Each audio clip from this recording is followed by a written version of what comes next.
ఎవరు అది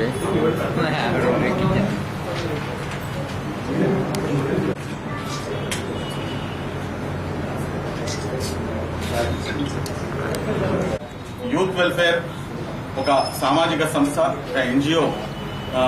ఇది నేషనల్ ఇంటిగ్రిటీకి పనిచేస్తుందండి. మొత్తం రాష్ట్ర వ్యాప్తంగా ప్లస్ అదే కాకుండా తెలంగాణ రాష్ట్రంలో కూడా ఫుల్ ఫ్లెడ్జ్ గా పనిచేస్తుంది. దీని యొక్క ముఖ్య ఉద్దేశం ఏదైతే అన్ని మతాలు ఉన్నాయో అన్ని మతాల మధ్య ఒక సఖ్యత భావం, ఒక సోదర భావం అనేది ఏర్పాటు చేయడానికి. ఎందుకంటే ఆంధ్ర రాష్ట్రంలో ఇలాంటి ఎటువంటి వైమస్యాలు లేవు కాబట్టి రానున్న రోజుల్లో కూడా ఈ ఆంధ్ర రాష్ట్రాన్ని ఒక ఎగ్జాంపుల్ స్టేట్ గా మనం అందరి ముందు నుంచోబెట్టచ్చు అని చెప్పి ఒక సదుద్దేశంతో ఈ యూత్ వెల్ఫేర్ ని ఒక 3 సంవత్సరాల క్రితం దీన్ని స్థాపించడం జరిగింది. ఈ రోజు యూత్ వెల్ఫేర్ ఆధ్వర్యంలో ఒక పోస్టర్ అంటే ఒక బ్రోచర్ ని రిలీజ్ చేయడం జరిగిందండి.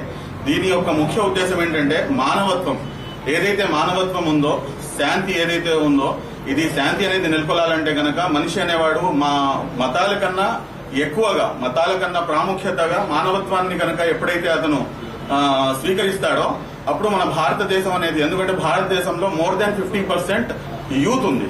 ఈ యువశక్తి అనేది మోర్ దాన్ 50% ఉంది. శ్రీ నరేంద్ర మోదీ గారు కూడా పదే పదే ఇదే మాటని ఆయన గుర్తు చేస్తుంటారు.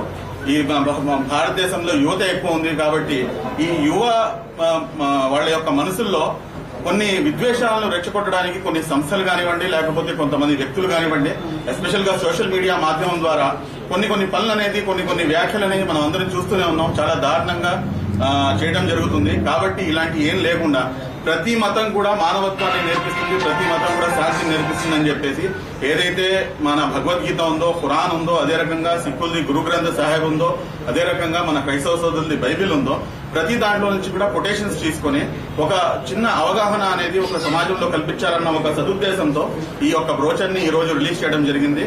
భారతదేశం రానున్న రోజుల్లో ఒక సూపర్ పవర్ గా కావాలంటే కనుక తప్పనిసరిగా మన మానవత్వాన్ని, శాంతిని రెండింటిని కూడా అలవాటు చేసుకోవాలని చెప్పేసి అప్పుడే భారతదేశం ఈ సూపర్ పవర్ అవడానికి చాలా తక్కువ సమయం పడుతుందని చెప్పేసి భావిస్తున్నాం. కాబట్టి ఈ రోజు యూత్ వెల్ఫేర్ పనిచేస్తుంది sir. Thank you very much.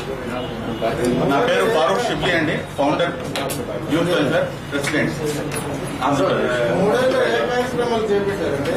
3 ఏళ్లలో సార్ ఈ బ్రోచర్ మీకు ఏదైతే ఇచ్చామో దాని వెనకాల ఏదైతే హైలైటెడ్ పాయింట్స్ ఉన్నాయో, ఏ రకంగా అయితే రంజాన్ నెలలో మనం రేషన్ కానివ్వండి, లేకపోతే బట్టలు కానివ్వండి, ఏ రకంగా అయితే పంచిపెడతామో అదే రకంగా సంక్రాంతి అనేది మన హిందూ ప్రజలకి ఇక్కడ దానికి చాలా అత్యంత ప్రాముఖ్యత ఉంది.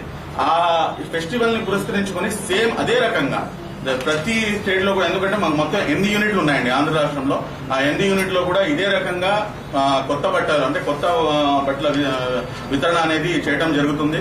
అదే రకంగా ఏదైతే మన రంజాన్ నెల ఇప్పుడు స్టార్ట్ అవుతుంది, ఈ రంజాన్ నెలని స్వాగతం పలకడానికి మన సిక్కు సోదరు, ఎందుకంటే ఈ ఆర్గనైజేషన్ లో ఓన్లీ ముస్లింస్ ఒక్కటి లేరండి. ఈ ఆర్గనైజేషన్ లో ప్రతి మతంకి సంబంధించిన వాళ్ళు ఎవరైతే మానవత్వాన్ని వాల్యూ ఇస్తున్నారో ప్రతి మతం నుంచి కూడా వాళ్ళు ఉన్నారు. దీంట్లో మీరు చూడొచ్చు, మన హర్మనీందర్ సింగ్ సహాని గారు కానివ్వండి, లేకపోతే కిషోర్ మారిశెట్టి కానివ్వండి, రాష్ట్ర వైస్ ప్రెసిడెంట్ గా ఆయన వ్యవహరిస్తున్నారు.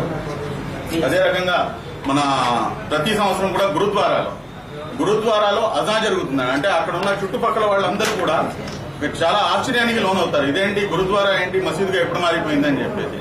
అంటే మానవత్వాన్ని మనం కనుక ప్రోత్సహిస్తే మతం ఏదనేది అక్కడ ఇంపార్టెన్స్ అనేది ఉండదు. కాబట్టి ఆ చిన్న విషయాలు ప్రతిదీ కూడా ఇలాంటి చాలా పనులు వెనకాల మనం చాలా ఇదిగా మనం అన్ని చూపించడం జరిగింది మీకు. Thank you.